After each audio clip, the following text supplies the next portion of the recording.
Hi all, I'm Felix, a rising junior at Walter Payton College Prep, and this summer I've been working with Dr. Koschinsky of the Center for Spatial Data Science, along with others in the CDAC Summer Lab, to analyze spatial data in a way that better integrates scientific reasoning and research design. In this way, our projects have combined concepts from philosophy of science with spatial data research of our own using the GeoDa software. With more and more spatial data openly accessible, it is tempting for students to jump in and start applying the methods they learn to all of this data in readily available software. The problem we have been trying to address is that navigating your way through jungles of data without a social scientific framework makes it more likely for you to confirm the expected rather than revealing something new or interesting. Mechanical testing of large amounts of data and ad hoc, data-driven hypotheses can also lead to more descriptive insights, like where a cluster or outlier is. Through our work this summer, we have aimed to identify frameworks that make it more likely to discover explanatory insights. We started with the need to elaborate on the problem we are trying to address and the importance of the problem. We then specified different plausible explanations in a process to test if we were wrong, building on the components of causal explanations in the goal to falsify rather than confirm hypotheses. Using protocols, we tried to streamline this process to make it easier, engaging in exploratory spatial data analysis research of our own along the way. In my work specifically, I have been researching racial diversity in the city of Chicago, trying to examine the question of why racially diverse areas in the city exist where they do. However, this question proved to be unwieldy and hard to directly answer in its own right. I found myself getting lost in the data, distracted by other questions, pulling me away from digging deeper into the question that I originally wanted to answer. I realized that to fix this problem, I needed to come up with a question that was more specific and answerable, while creating a framework to help others overcome the same problem that I had.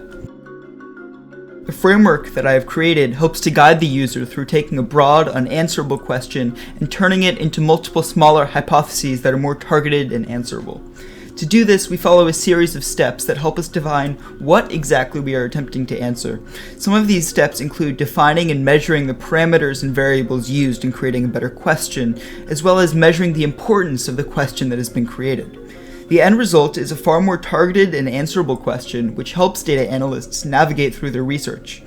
This is one part of a larger resource I have created to demonstrate a process for doing research in a way that leads to interesting explanatory insights that uncover the unexpected, while also demonstrating spatial analysis concepts in software like GeoDa, using my own research on diversity as the example.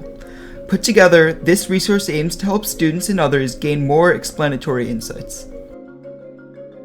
While this process of creating a framework has helped in creating a useful resource, it has also helped me address my research question itself.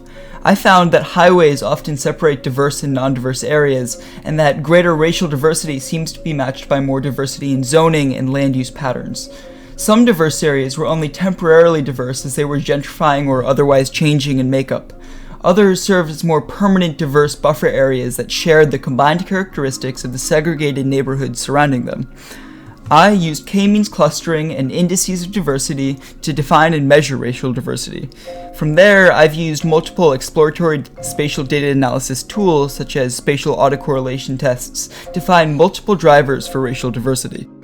While I speak about my own experience and work, all of us in the group have created our own protocols for addressing these issues that students face.